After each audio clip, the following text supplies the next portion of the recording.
Construction crew unearths a piece of history that was lost for centuries. Whether you can see it or not, history is everywhere. Each day, you probably step over a treasure from the past without even realizing it. If you don't believe us, just ask these scientists in Stockholm, Sweden. In 2017, workers on a construction project called a nearby museum and urged its archaeologists to take a look at a hole they were digging. This hole was a typical pit for a foundation, except construction workers found one major problem: there was already something inside of it. Before we begin, make sure to smash that like button, subscribe to our channel, and click the notification bell for more amazing videos. Swedish archaeologist Jim Hansen was hard at work at the Stockholm Maritime Museum when an unexpected phone call came in. Some workers had stumbled upon something huge in a particularly fascinating location, too. A construction crew had to halt their renovation of a quarry in Stockholm when they came across a big surprise in the dirt. None of them could identify the mystery object, but it looked to be made of wood, very old wood. Doubling Jim's interest was the location of the quarry. It was on Scepter Island, smack dab between center city Stockholm and the Baltic Sea. If you were to visit the island today, you would mostly come across charming tourist attractions. But that hasn't always been the case. Historically, Scepter served as a prime military location for Sweden. It acted as a waypoint where officials could send out troops and supplies, as well as a line of defense against any powers attempting to invade Stockholm. In other words, it was rich with military history. Jim and some of his colleagues ran over to inspect the construction site. As they surveyed the wooden beams lying deep beneath the ground, Jim was immensely grateful the workers hadn't interfered anymore with the object. He had a feeling this was something big.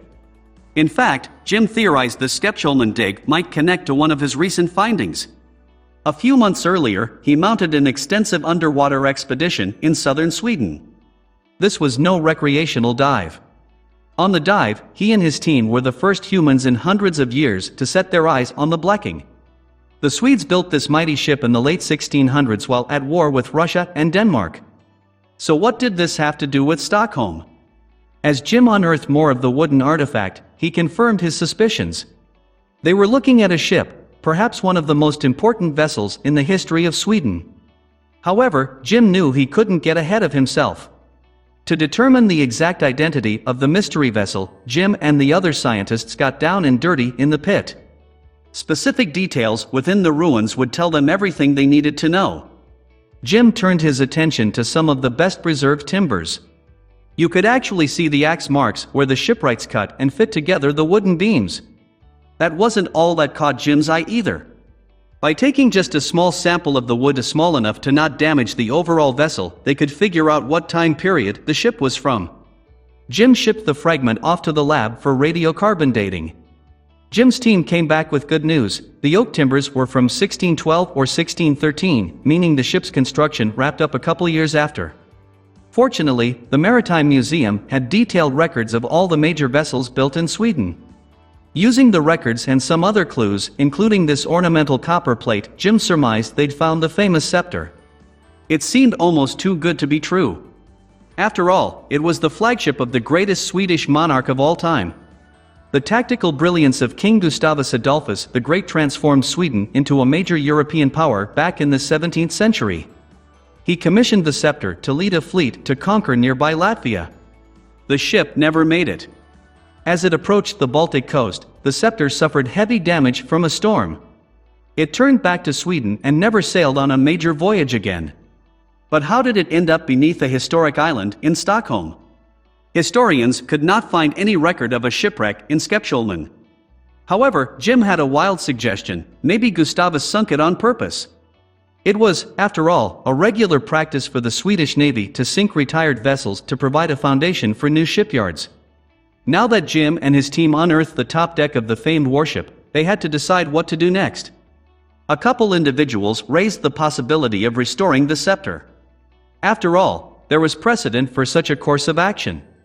Historians salvaged another sunken 17th century ship, the Vasa, in 1961 and put it on display at the museum.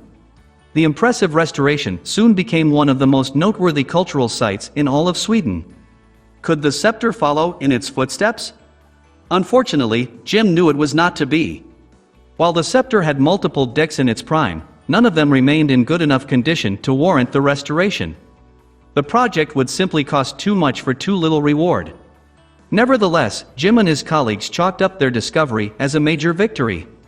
He explained, "It's a really important find because the ship is from the generation before Vesa, so we can see the technical building methods that were used, and it can help us understand what went wrong with the Vesa as well." In other words, the knowledge attached to an artifact is always more important than the object itself.